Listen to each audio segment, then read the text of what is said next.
Hi there.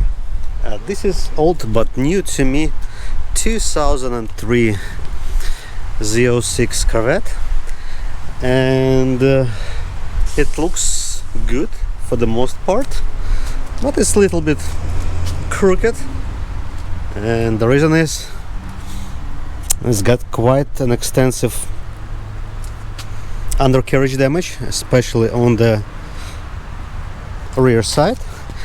And today I would like to remove most of those parts here, just to see how extensive is the damage, to see what needs to be ordered, at least to get the car more or less rolling.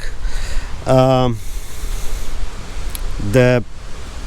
issue I have, I cannot find those wheels, and this wheel is totally busted. The rim is totally busted. There is the hole in the rim somewhere, I don't know where. The front wheel, it's kind of severely damaged, but it's kind of like outside lip here and here, so technically at least for a little bit I can still reuse this rim. It won't be pretty, but I can use it at least. Yeah, in regards to the rear one, it absolutely needs to be replaced, as well as the quarter panel. It's got some damage here. The good thing about the Corvettes and quarter panels is I can unscrew this quarter panel and replace it. It's like a kit car. The only issue I found so far, there are two bolts, 1 and 2. This one is kind of accessible. This one right there is a little bit, it's gonna be a challenge to get to this bolt, so we could unscrew this panel. The good thing, I just need to undone it just a little bit, because the quarter gonna slide out even when the bolt is still in the hole. We just need to loosen it just a bit.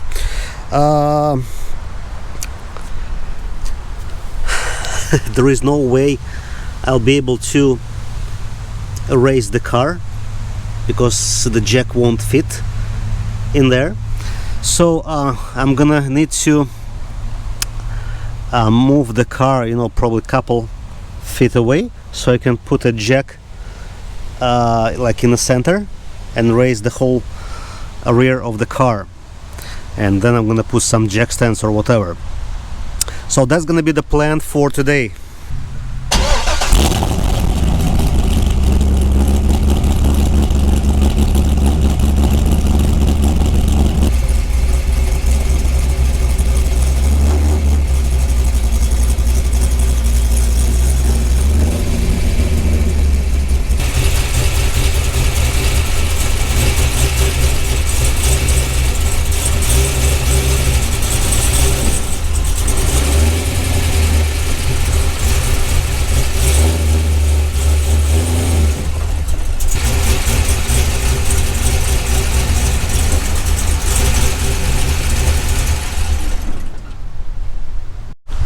Okay, I pulled the car on 4x4, making it a little bit higher over the ground. So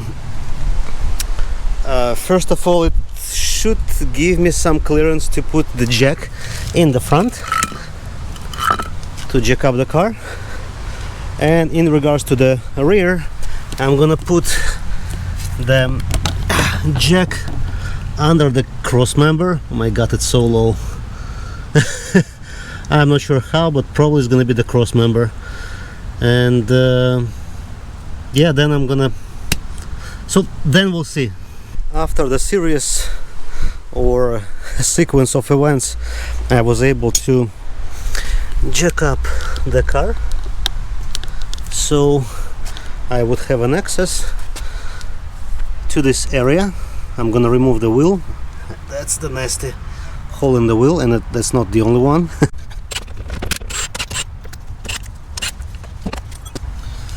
That's a decent size width Probably the rubber not gonna be cheap.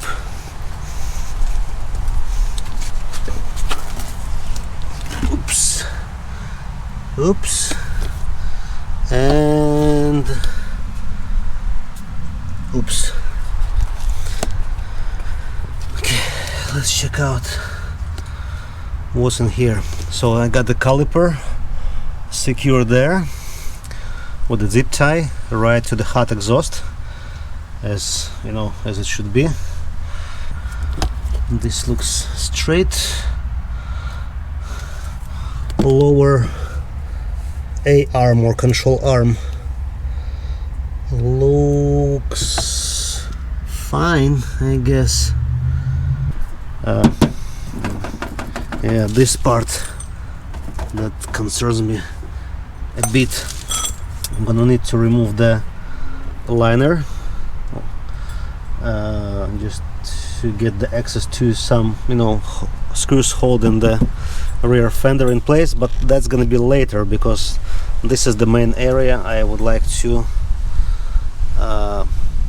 pay attention for as of now. So that's that. Okay, I didn't do much today, but so far I did loosened all the control, you know, points from control arms. Upper, this one kind of steering adjustment or like how alignment adjustment thing. The lower one is broken, that's why I did not bother to disconnect it. This is the bracket for, I guess it's the ABS sensor as well as the parking brake. So the only thing I'm stuck on right now is this nut. Actually, not nut, but axle. I was kind of hammering this with that thing. It's pretty heavy. It doesn't let go. So I'm gonna spray it with probably WD-40, and I'm gonna try to do it over like tomorrow again. Maybe, you know, it's gonna soak and let go. In regards to the caliper, the inside of the cylinder is perfectly fine, but the caliper itself is all scratched up. Those pins are, I guess, bent just a bit, so I guess they are pretty inexpensive, so I'm gonna replace the caliper. I'm gonna purchase the used one off, you know, eBay. It should do the trick. But yeah, I'm gonna focus tomorrow on the, how it goes, on the axle removal, and once it's gonna removed, we'll go from there. Meanwhile, I guess there is no doubt I can order this you know, knuckle assembly. I'm not sure about the bearing, if it's still fine or no. Caliper, and so far that's it in terms of the rear suspensions yet. Once I'm gonna install the new knuckle, we'll see how it's gonna align. We'll see if the subframe is okay or not, but at least I'll be able to move the car around somehow. It's still today, and I decided just to hammer it a little bit more, so that's how it looks like. That thing and the remainder right in here. It was quite hard to remove the axle from, you know, from the bearing, but yeah, it was successful.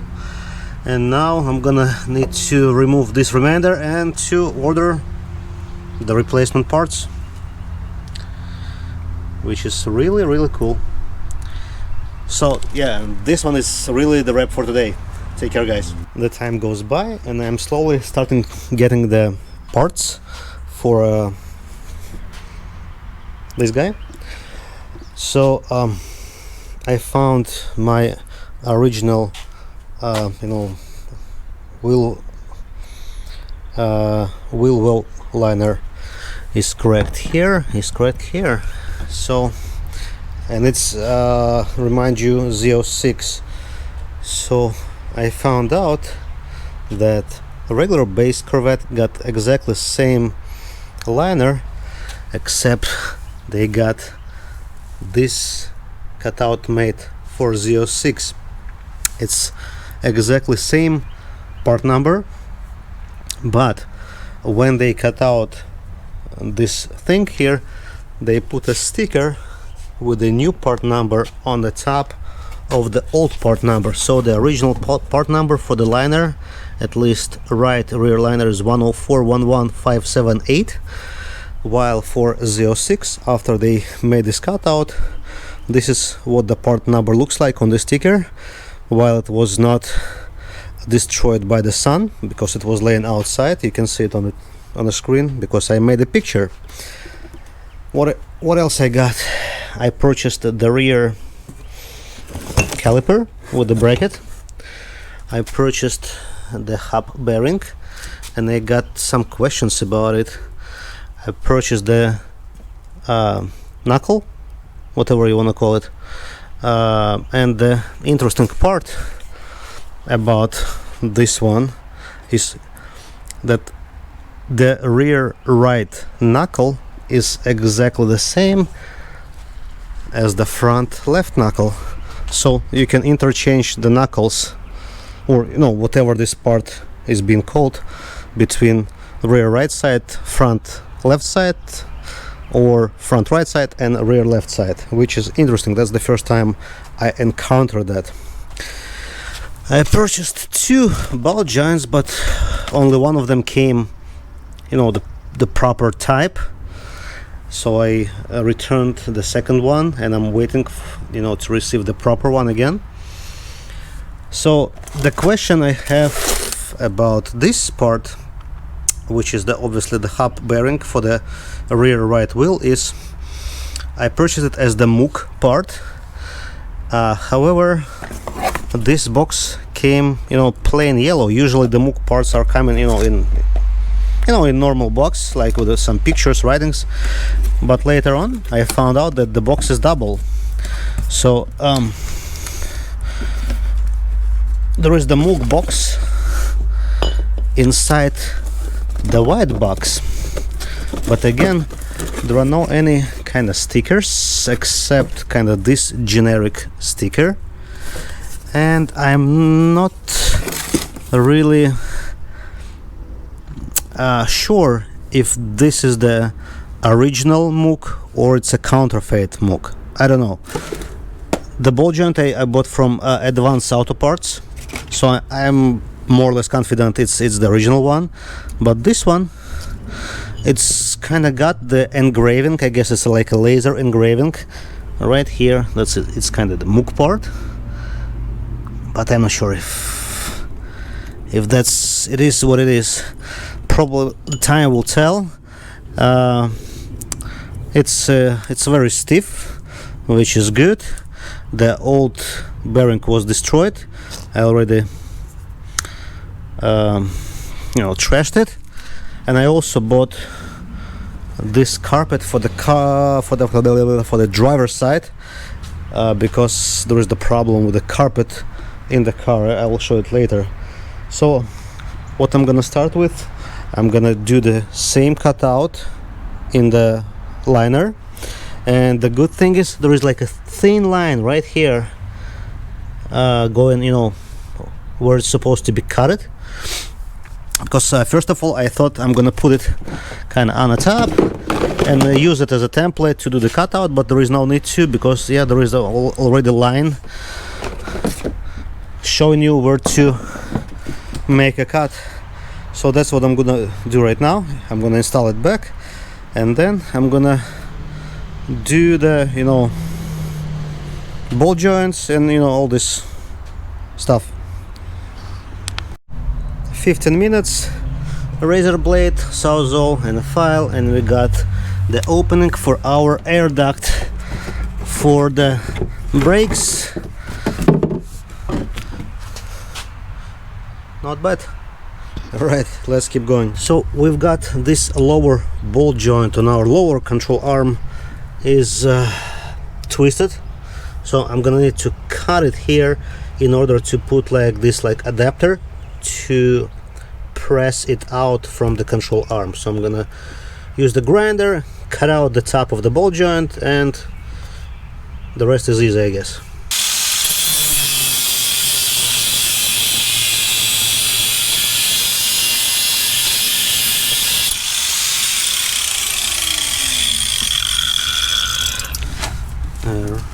Alright, that's what's easy enough. Now I'm gonna let it cool down, and I'm gonna use those adapters to press it out. Houston, we possibly may have a problem here. You see, like I removed the boot, so the whole thing is round as it's supposed to be. But when we look here, this part is kind of mushroomed by the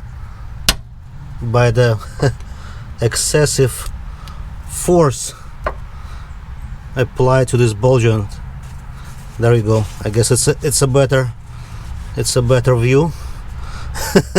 So this upper part may be mushroomed to the other side, which potentially may cause us the problems because it will not clear from the hole from the lower control arm. So I think I'm gonna need to grind this kind of triangle. So yeah, that's what I think.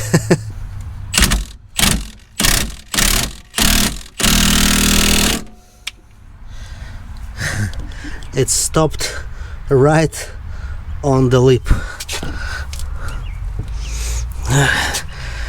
Technically I can try to force it. With that, I guess I am risking to crack the control arm. I don't know.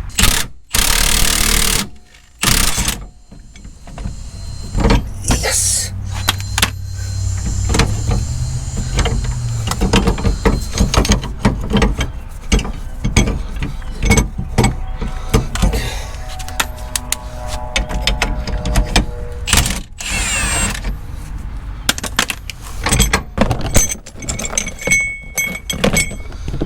So this is how the ball joint looks like.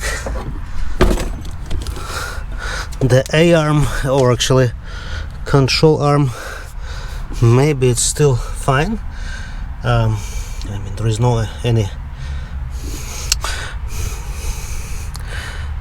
It looks like it's been mushroomed a bit from this side.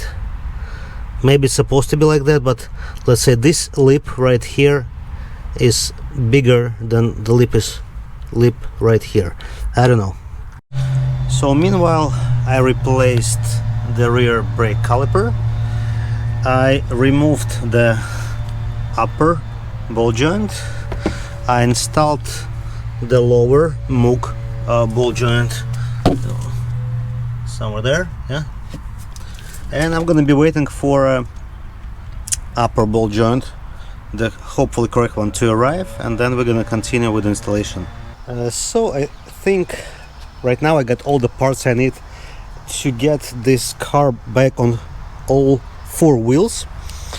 I finally got this upper ball joint right here, and unfortunately it's little disappointment. It came, so it's kind of the Moog part, and I purchased it from Amazon, and it was sold by Amazon as well, not by the third-party, seller. It was advertised it's gonna be like greasable, like with a Zork fitting, but this looks like very generic ball joint.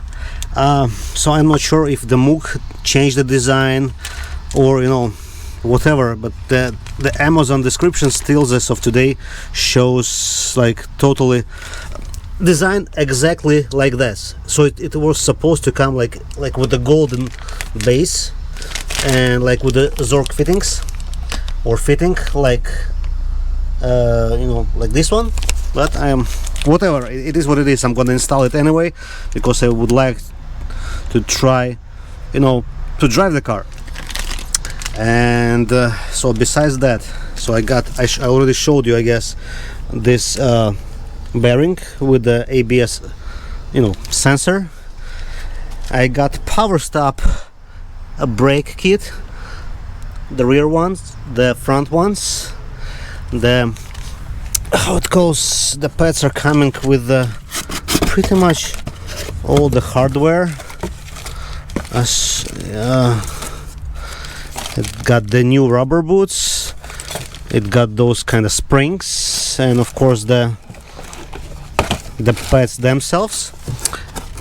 My set is a Z23 carbon fiber ceramic brake pads, whatever. Same thing with the front ones, and I know there is a different, I guess it's a Z25 or Z26 kit, kind of some upgraded version, but I am not a track driver, so it should be more than enough for the city driving. So I'm gonna go ahead and install the ball joint, and I'm gonna start to assemble everything back. Again, another remark for this upper ball joint: usually it is stated somewhere on the MOOC parts that it is the MOOC part, like the MOOC stamp or something. There is like PK stamp, whatever it is, and nothing else. Nothing on the rubber boot says it's a MOOC, nothing. So I really don't know what's happening.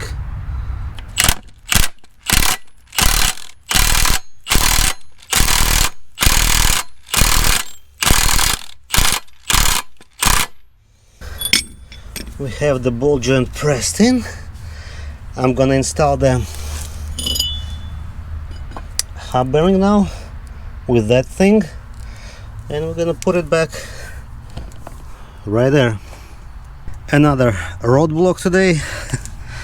Those bolts holding the bearing hub are bent, so I cannot reuse them. it's like ridiculous. Two of them, I mean, I can get them in, but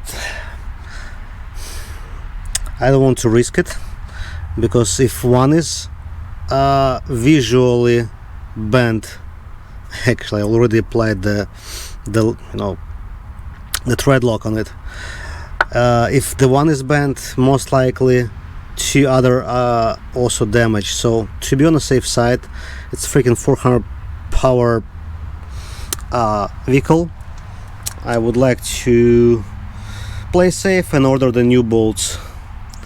Another kind of little thing is that the bearing that came, the holder doesn't work for this application. I obviously can use like the zip tie or something and make it work, but I mean in general this is supposed to have a little bit different style clip to be able to be clipped on this thing. But today I can still install the three other components, which are the brakes. There. So that's what I'm gonna do today then. Installed the rotor, the rear driver's side, cleaned the bracket, looped the how it goes, the pins, installed a new kind of retainer spring here, as well as right here, and I'm gonna assemble the whole thing back. One wheel is done, almost done, three more to go. And the reason I say it's almost done, I'm gonna need to remove the wheels again, because I'm gonna need to bleed the brakes, since I replaced the right rear caliper and pretty much there is no brake fluid in the system. I'm gonna need to bleed them, but as of right now this wheel is done, and I'm gonna proceed with the front wheel now, then the front right, and then I'm gonna wait for the bolts to come in to finish the rear right wheel. That's insane. The second one is done. It looks sharp with the new rotors, don't you think, guys? And 3 out of 4 wheels are done. Looks beautiful. So I'm gonna order 3 bolts for the hub bearing. I was looking for those hub bearing bolts by calling like the local dealers, and none of them in my area have them in stock. Additionally, none of the warehouses have them in stock in my area. So I found those guys, Vets Pro. They're probably like 40 minutes away from my house, and I already used them to purchase the carpet for my C5 because mine was, you know, damaged. And yeah, that's the place. All they do are just Corvettes. That's it. The guy has a huge warehouse just with the Corvettes parts. Take a look on that.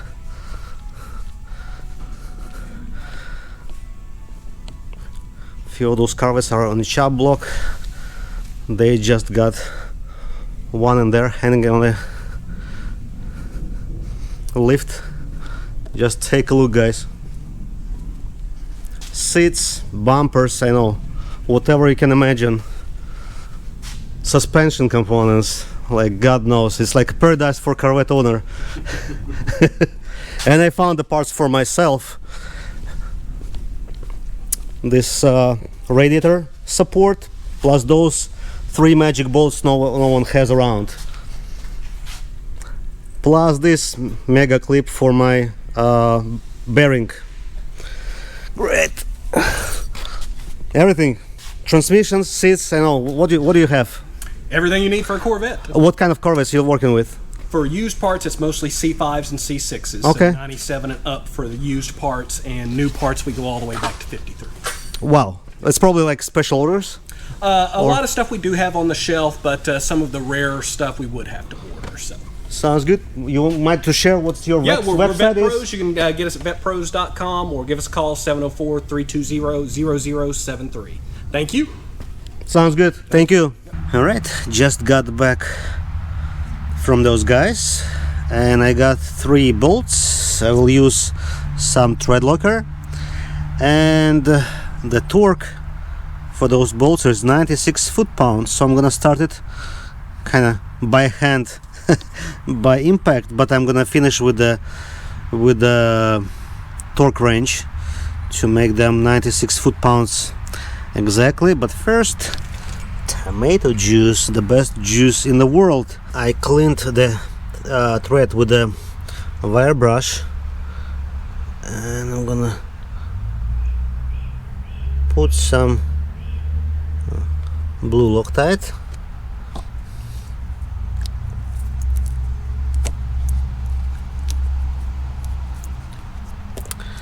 And yeah, looks like everything is positioned properly.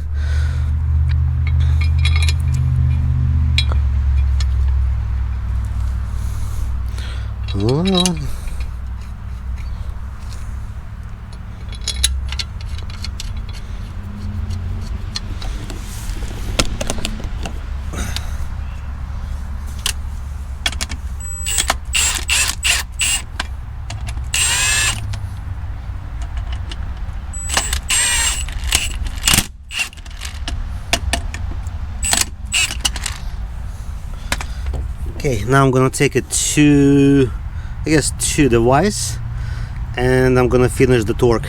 To make it more simple, I brought the jack and raised the lower control arm a little bit, and now it's much easier to install the upper ball joint. And I noticed this control arm is improperly fastened. Maybe it's just kind of moved during the accident, but I mean, it should rest in its normal height position.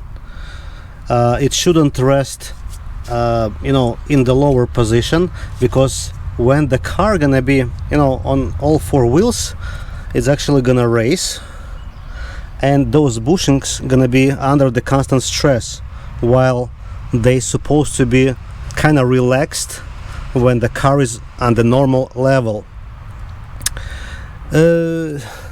That means after I'm gonna install all of that, I'm gonna loosen those 2 bolts holding the inner side of the upper control arm, and it's gonna release the pressure from bushings, and they're gonna swap to the new normal height position. Hopefully it's not too confusing. I just installed the e-brake. I connected the speed sensor, and now I raised the jack so the car actually lifted from the jack stand, which means it's kind of emulates the full you know, weight of the chassis kind of on the wheel. And now I'm gonna loosen this bolt. I'm gonna loosen this bolt, and then I'm gonna tighten them again, so the bushings would take like the, you know, normal resting position. I mean, there is nothing you need to do except loosen those, maybe help with a screwdriver just a bit.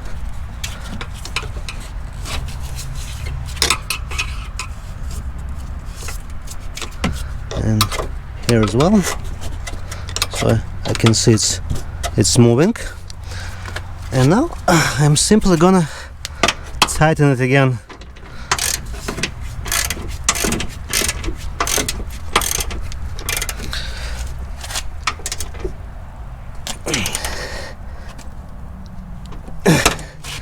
So from now they won't gonna, let's say, wear, because they're gonna be constantly in the stress.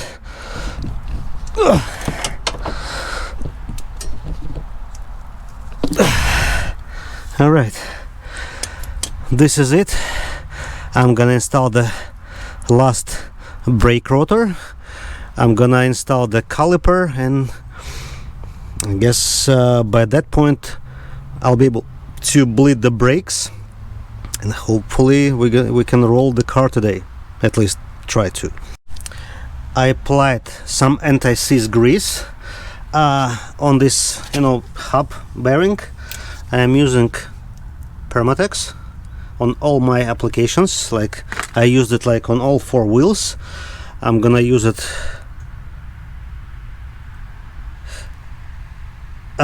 okay, let's scratch it. So I'm gonna install the brake rotor now. There you go.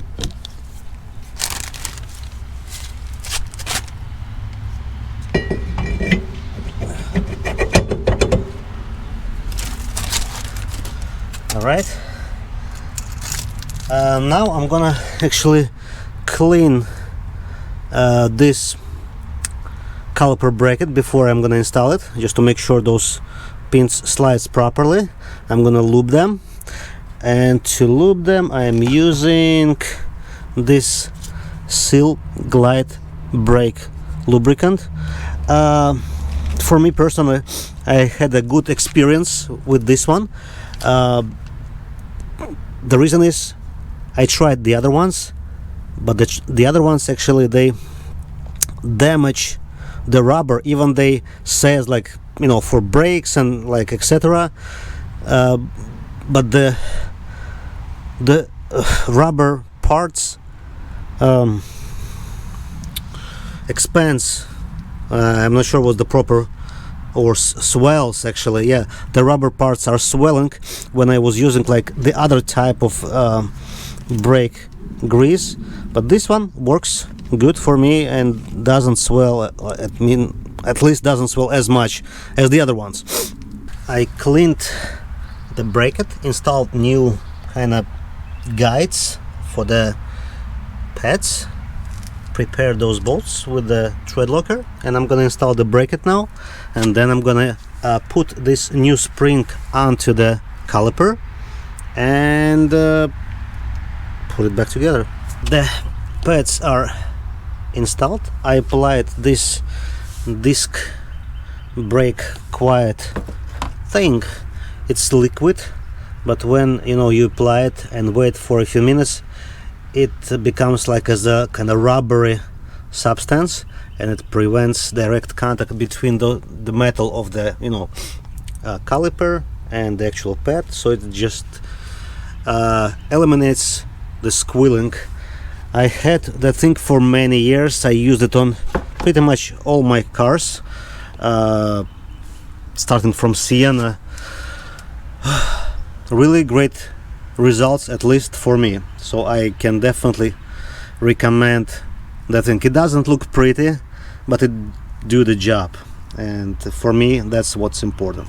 All four brakes were bled, and this is the crap that came out from the brake system. Maybe it's like the very original one from 2003, I don't know, but the only thing to do is to try it out.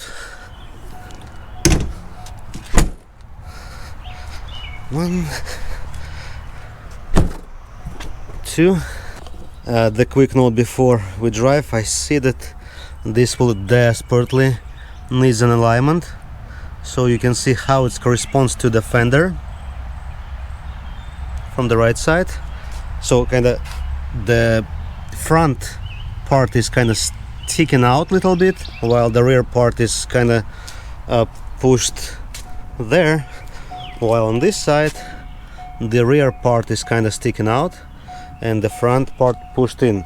So it's gonna be the very short drive, and then I'm gonna make an appointment to make an alignment, and then we'll go from there, I guess. Okay, let's try it out. Oh my god.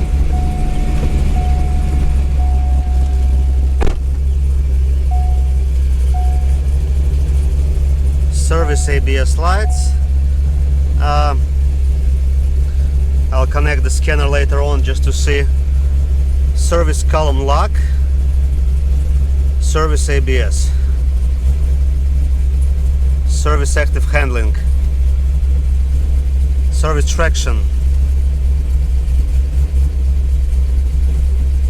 Okay, let's see if it moves under its own power.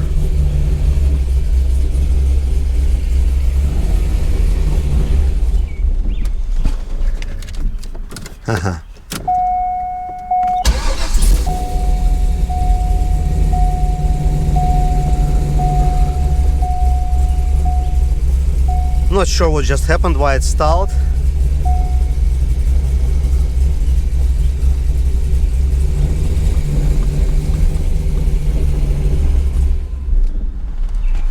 Huh.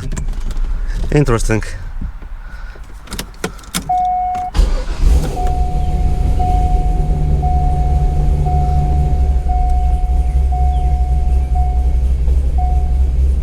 Something is not happy.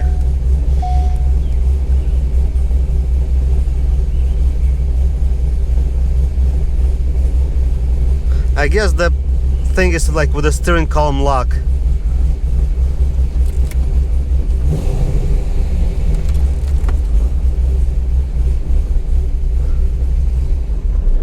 Okay, when it picks up the speed, it just shuts down. I guess that's the thing. So no test drive today yet.